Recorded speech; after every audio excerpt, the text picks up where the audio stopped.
ថាសង្ក្រានគឺជាចន្លោះពេលវេលានៃដំណើរដាច់ឆ្នាំចាស់ផ្លាស់ចូលឆ្នាំថ្មីហើយក៏មានការតាក់ទងយ៉ាងជិតស្និទ្ធទៅនឹងរាសីចក្រទាំង7ក្នុងសប្តាហ៍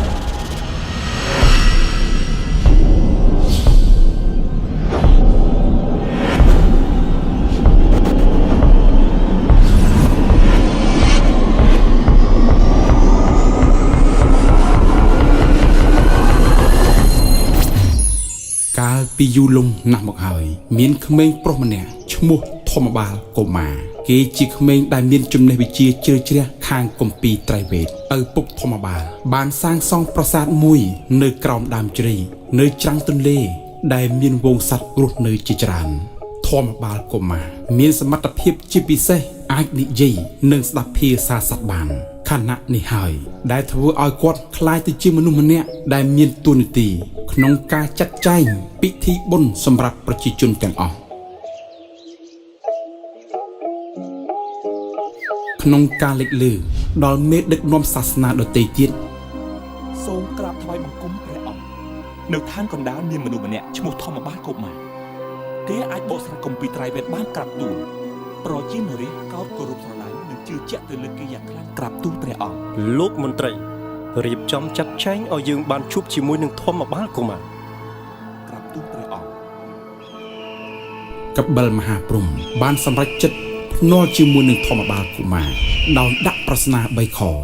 គាត់បានសន្យាថាប្រសិនបើធម្មបាលកុមារអាចឆ្លើយនឹងប្រស្នាទាំង3នេះបានគាត់សុខចិត្តកាត់ក្បាលខ្លួនឯងតែបើសិនធម្មបាលកុមារមិនអាចឆ្លើយបានធម្មបាលកុមារក៏ត្រូវកាត់ក្បាលខ្លួនឯងដូចគ្នាដែរគុំសូមរយៈពេល7ថ្ងៃសម្រាប់ការរកចម្លើយនេះមិនអីទេ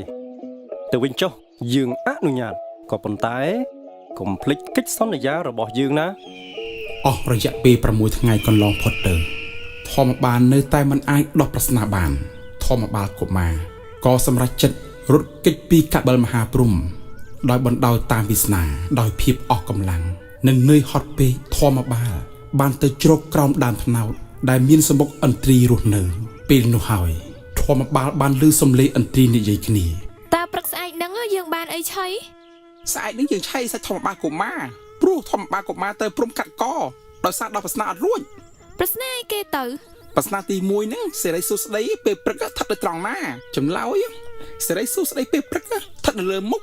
ព្រោះមនុស្សម្នាទាំងអស់តែតែយកទឹកមកលុបមុខហើយប្រស្នាទី2សួរថាសេរីសុស្ដីពេលថ្ងៃត្រង់ស្ថិតនៅណាចម្លើយនោះវាស្ថិតនៅលើដើមទ្រូងព្រោះមនុស្សម្នាទាំងអស់តែតែយកទឹកមកលុបលាងដើមទ្រូងរីឯសេរីសុស្ដីនៅពេលល្ងាចស្ថិតនៅត្រង់ណាចម្លើយគឺស្ថិតនៅលើជើងមនុស្សម្នាតែតែយកទឹកមកលាងជើងមុននឹងចុចដំណេកម៉េចយល់នៅអូអញ្ចឹងហ៎ធម្មបាលបានស្ដាប់ឮនៅចម្លើយហើយក៏រីករាយយ៉ាងខ្លាំងគាត់ក៏ត្រឡប់ទៅប្រាសាទវិញលុះដល់ព្រឹកឡើងកបិលមហាព្រហ្មបានមករកចម្លើយធម្មបាលបានឆ្លើយប្រស្នាទាំង3ខដោយជោគជ័យឃើញចម្លើយដែលព្រះអង្គបានដាក់ប្រស្នាដល់ទូព្រះបង្គំរួចហើយពិតជាត្រឹមត្រូវមែនយើងនឹងកាត់សេរសារបស់យើងបូជាចំពោះធម្មបាលកុមារ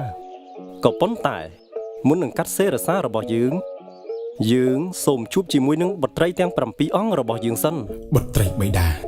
ត្រូវកាត់សេរសាហើយសេរសាបិតាមិនអាចដាក់ក្នុងភពណាមួយបានទេបើដាក់លើដីនឹងឆេះបើបោះទៅក្នុងអាកាសនឹងបង្កឲ្យមានភាពរាំងស្ងួតគ្មានភ្លៀងបើសិនបោះចូលសមុទ្រនឹងរីងស្ងួតដូច្នេះបិតាសូមឲ្យបុត្រីទាំង7យកជើងពៀនមកតម្កល់សេរសាបិតាកបិលមហាព្រហ្មបានកាត់សេរសាខ្លួនឯងប្រគល់ឲ្យព្រះនាងទុងសាទេវីដែលជាបុត្រីច្បងព្រះនាងបានកំដរព្រះសេរសាបិតាដាក់លើជើងពៀនរួចធ្វើពិធីប្រតិសិនជុំវិញភ្នំព្រះសុមេរុអស់រយៈពេល1ម៉ោងរក្សាជើងពៀនយ៉ាងគោរពនៅលើព្រះហស្តស្ដាំហើយបន្តទៅតម្កល់ជាអចិន្ត្រៃយ៍នៅភ្នំកេលេស